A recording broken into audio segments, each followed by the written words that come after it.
for Mr. Cedillo, who should arrive here shortly. Good afternoon. Welcome to the Public Works Gang Reduction Committee meeting. Today is Wednesday, November 5th. I'm Councilmember Joe Buscaino, Chair of Committee, and I'll soon be joined by Mr. Cedillo. So if you're here on items 5 and 8, we are going to continue both items 5 and 8. What are we looking at as far as date on these? We can just TBD. okay.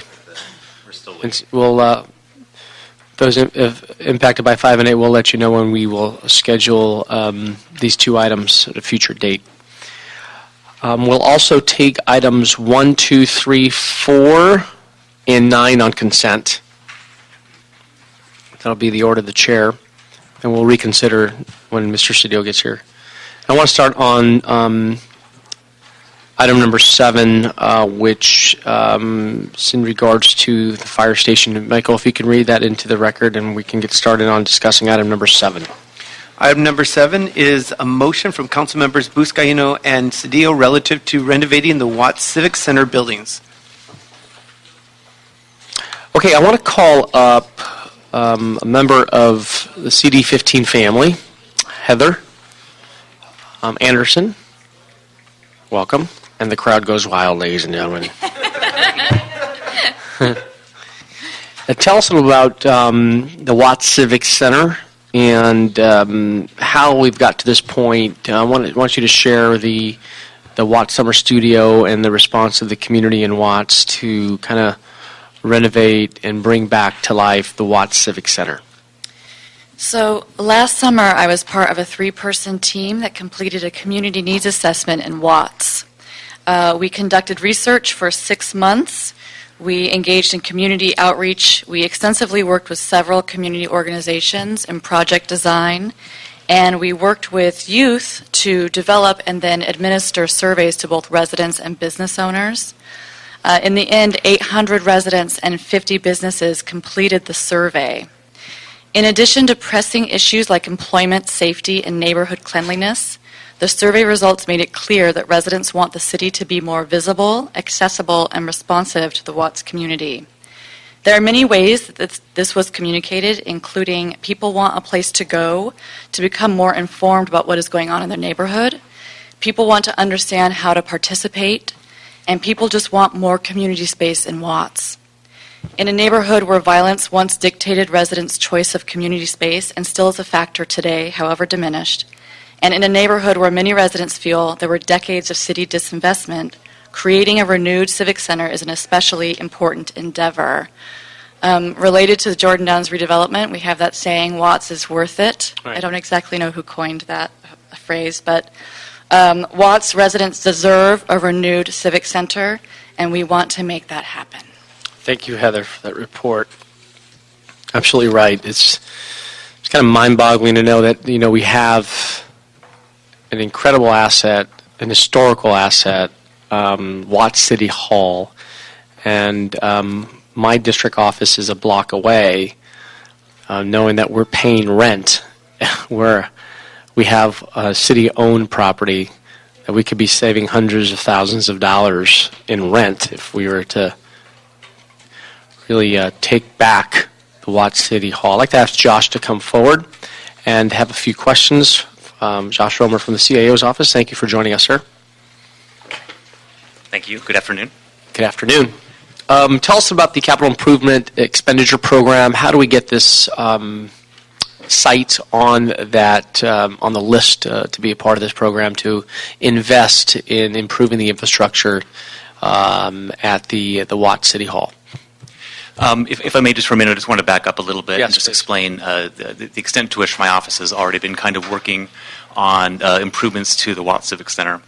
Thank you. For about the last year or so, it's definitely come upon our radar that these are 3 facilities that are used by the city but weren't necessarily in the best condition. It's also came to our attention that one of the properties isn't actually owned by the city. It's owned by the redevelopment agency, the former CRA-LA. So we've been working with the CRA to negotiate the transfer of that property, which is basically the old Watts Library. And all the parking between the library and the Watts Civic Center building. So all of the parking for this entire civic campus basically belongs to another entity. We recognize that that was not in the long-term best interest of the city or for CD15 or the Watts Civic Center. So we've been negotiating with CRA to get the transfer, and I expect that will be complete by the end of the year. So the city will once again own control of all those three buildings.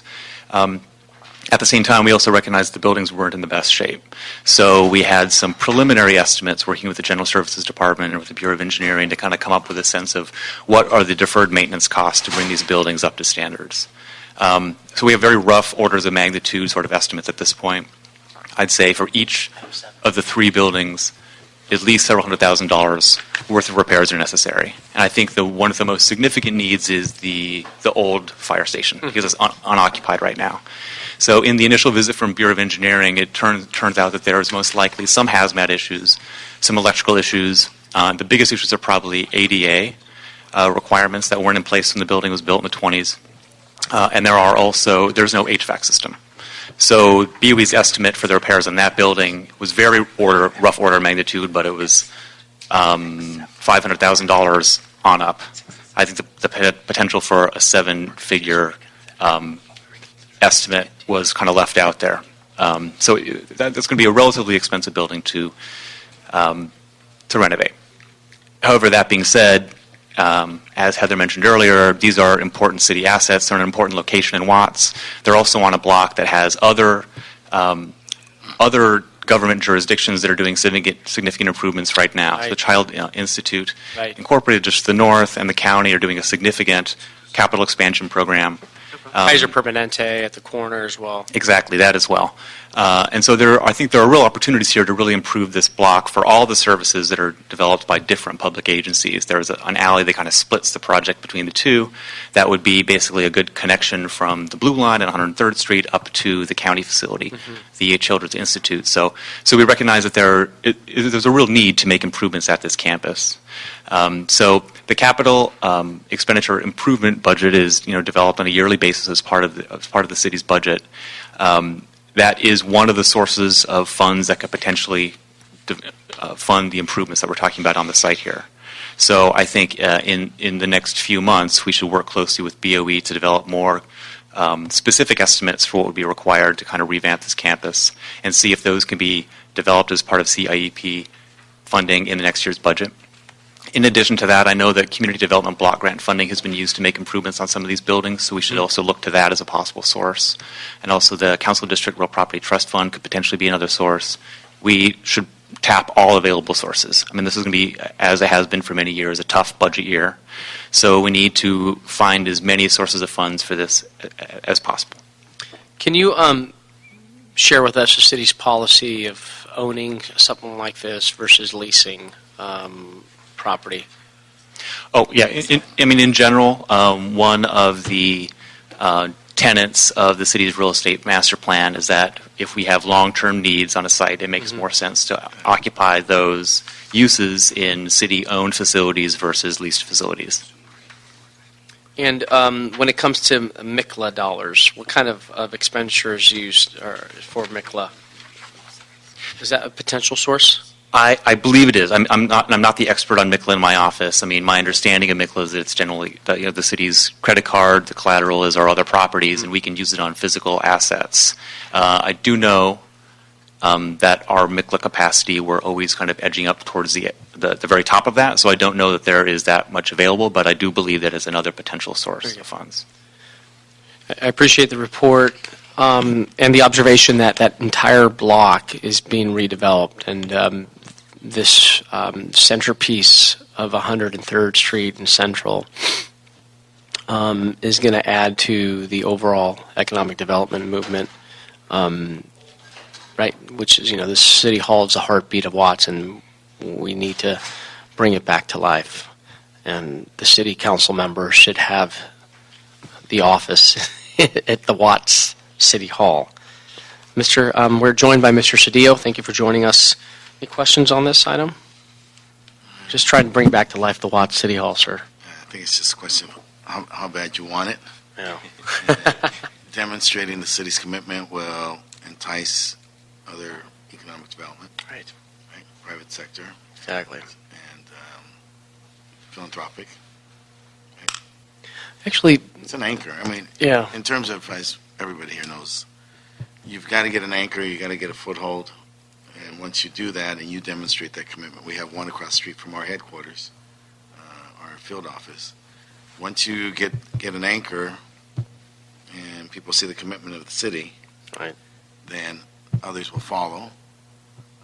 Then you can pull other resources, or maybe academic resources, maybe philanthropic, private sector, and then from there you're able to begin the process. Yep.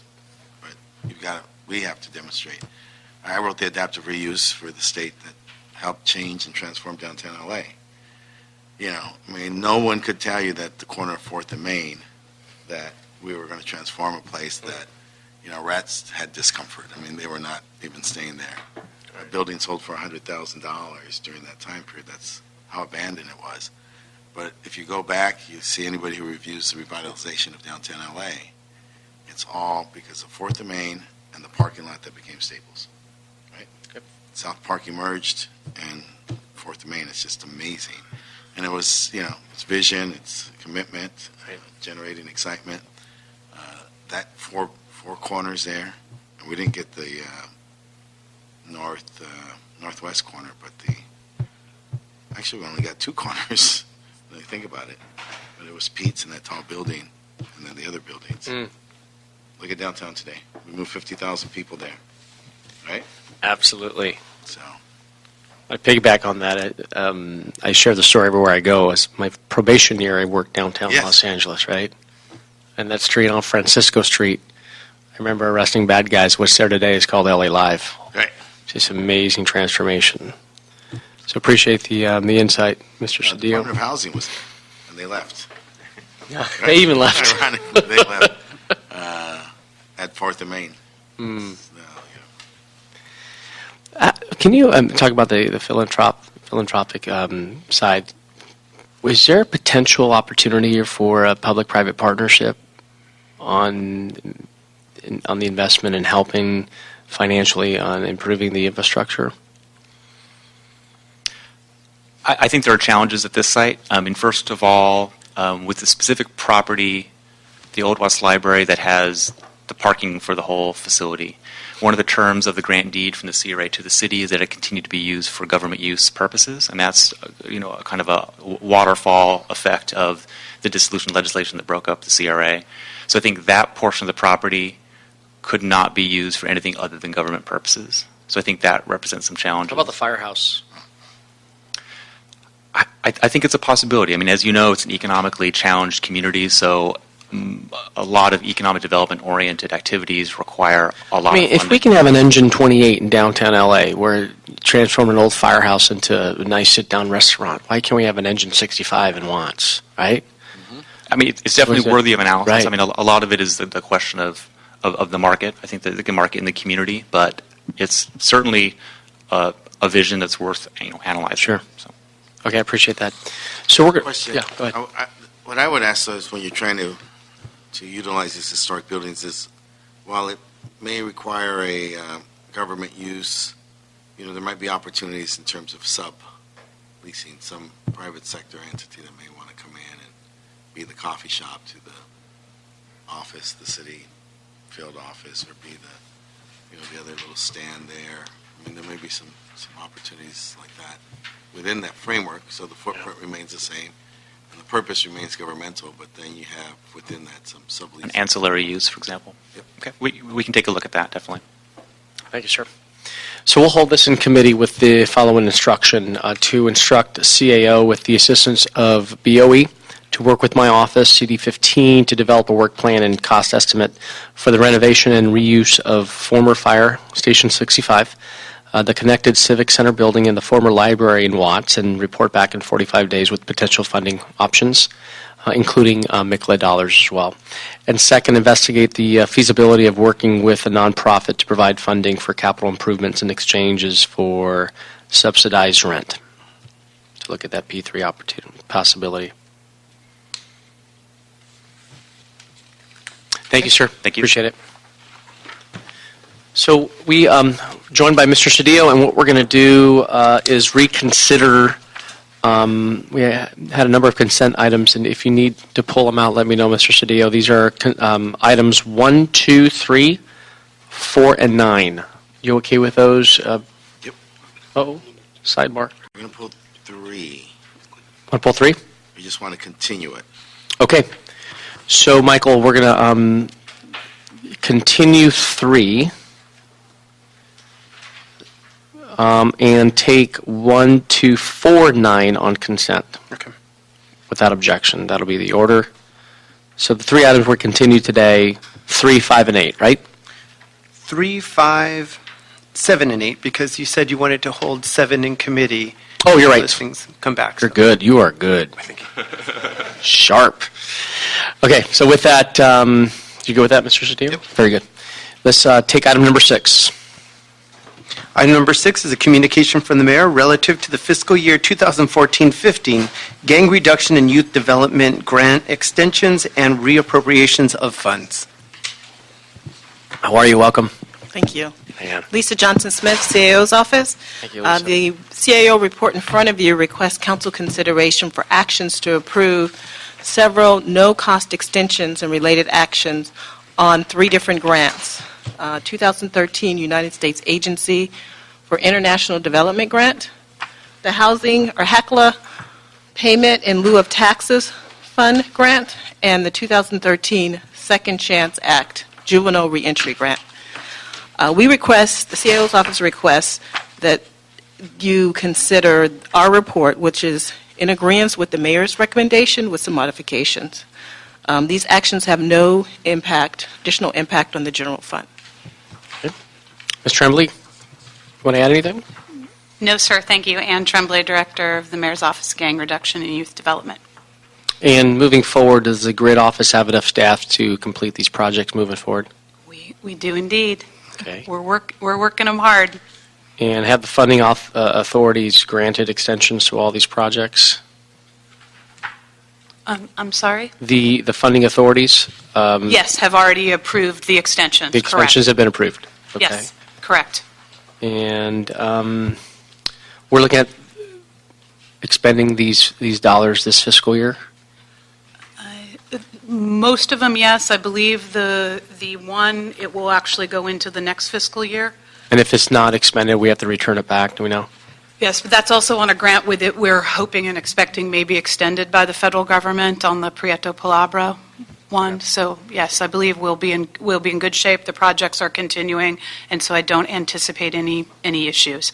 Just it was about the timing of the start of projects once the grants were received. And to answer your question, all of 3 of these grants, the extensions, the first one, which is the U.S. Agency International Development, the extension is to May 2015. The second grant, which is the HECLA, the extension is to October 2014. So it's retroactive. And then the second chance, the end date would be June 30th, 2015. So they all be done Okay. within this this fiscal year.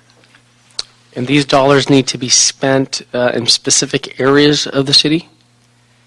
Do we know? No, not necessarily. The USAID, for example, is actually, it's not a traditional grant. It's more a, what I'd say, almost like a purchase order where we're providing technical assistance to USAID to work that they're doing in Central America, in Mexico. So that's more on an as-needed basis for the city to get reimbursed for the cost of employee salary and their time to help provide that technical assistance related to transnational gangs and the overlap and experience that we have here in Los Angeles. So if we only expend what they ask us, in terms of what works for us completing our work, as well as what their needs are to provide that technical assistance. So if How they often don't do they ask visit us, us?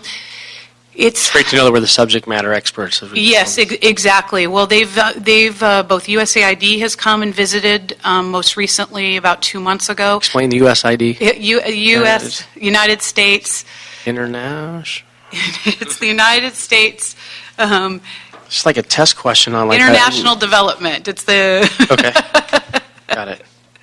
Yeah, so they're the ones that do sort of support in other countries, democracy building. They also have a whole element that deals with, it's the United States Agency for International Development. Got it. And so they provide support in countries on issues related to crime prevention, drug interdiction, a whole series of things. And in our case, it's providing our technical assistance with regard to youth development and gang prevention specifically. They use our tools that we've developed here to work with youth.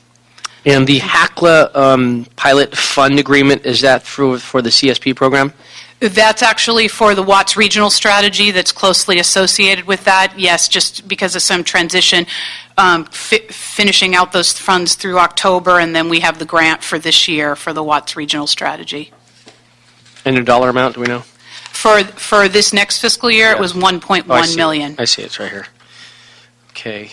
And explain to us the Second Chance reentry program that Mr. Cedillo and I are supportive of, but we want to make sure that these dollars are being spent wisely in our respective areas across the city. Because let's be honest, there's some council members who still have issues with grid because they don't see a gang problem Right. in their district. Sure. Well, we're very excited about the reentry grant. That was one that we, with the transition of administrations, getting it up and running, I've met with staff in Mr. Cedillo's office who have expertise and experience with reentry to talk about that. We're very fortunate. That's a grant that we finally got LA County Probation on board, their juvenile probation team. So we've already gotten 15 referrals. That is focused in 77th, Northeast Cypress Park, and Watts. We have Homeboy as one of our contractors on that, as well as SEA, and then UJCC down in Watts. And so we've just finalized developing the exact mechanisms for everything with probation, which was a lot of work, but we're really optimistic with these first 15 referrals. The unique part of that will be the referrals come 90 days before the juvenile is released from camp. So our contracted agencies will be working with the family to prepare for the minor's return home, as well as meeting with the minor and establishing a rapport with the minor before they're released from camp, and then providing the case management and other services to the youth once they're released. So we look forward to reporting back to you on that project, because we feel like it's the first time GRID has had a formal relationship with LA County Probation to work in an intensive way with young people who are already gang involved and are also in the juvenile justice system.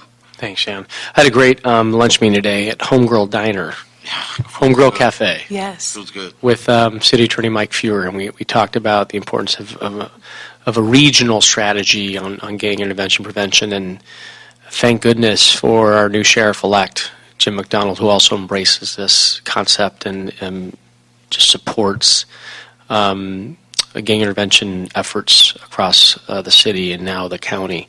So I'm going to be calling for a meeting in January to bring in the new sheriff, Chief Beck, Mr. Fewer, and talk about regional approaches in relation to gang intervention prevention strategies.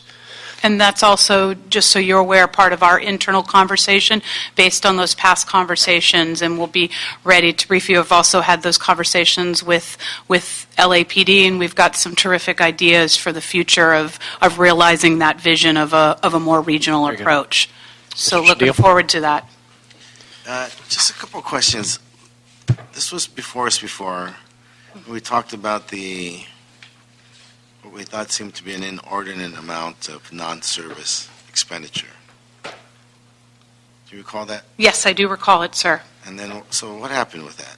Well, as you'll recall, what I requested was some patience in terms of getting it up and running, and it's taken a tremendous amount of staff time within the GRID office to get it up and running, to develop the relationships with probation, to get the training and everything together.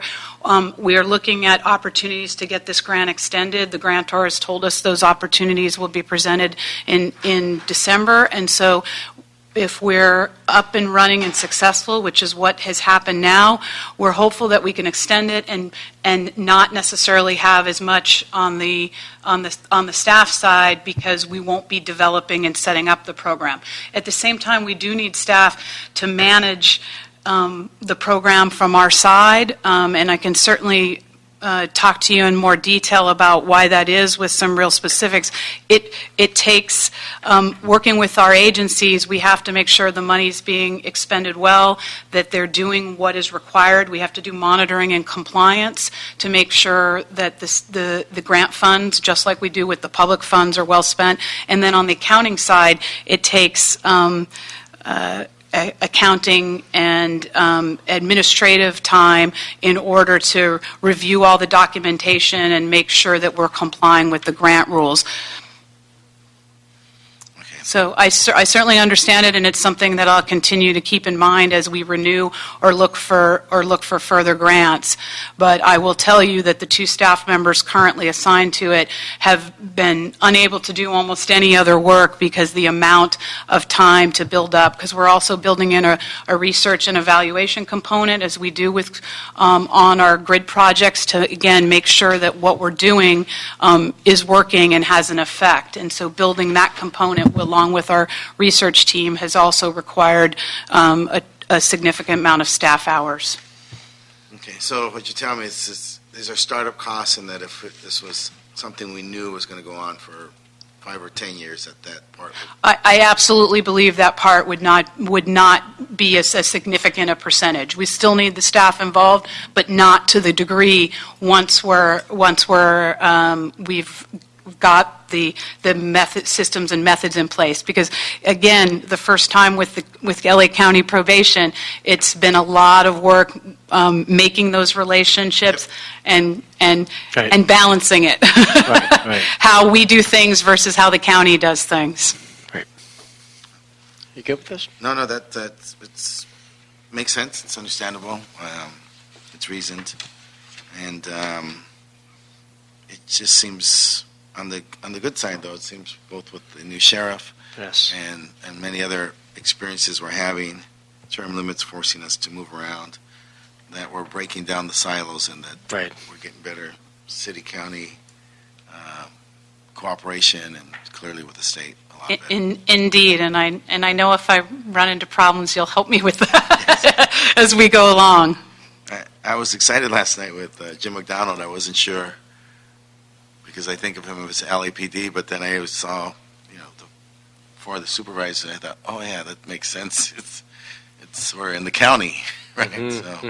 But that was a great evening, great experience. Yes. Okay, thank you. That answers my question. Thank you for your time. Thank you, Ann, Lisa, Ruben, for crafting this. I appreciate it. So with that, motion will be... About the Proyecto Palabra, are we... Well, you know what, I guess I was thinking there's a piece of the Prieto Palabra, is the number 3, the community-based violence prevention program. That was number 3. Right. The Prieto Palabra grant. So that one that's the one I was talking about that has the performance through September 2015.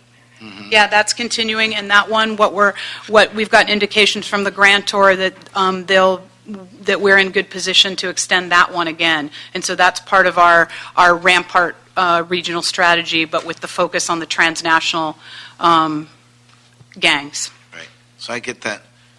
I'm not real pleased, though, with the performance at this point.